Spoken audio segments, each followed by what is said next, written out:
Hey guys, Matt with Alligator Performance, and welcome back to another episode of the Alligator Garage.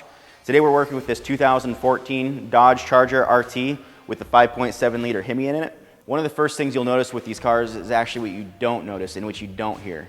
Typically when you think of a Hemi, you think of a nice deep growling sound coming out of the exhaust system. But from the factory, these are pretty muffled down, making you wonder if it's truly a Hemi or if it's a V6.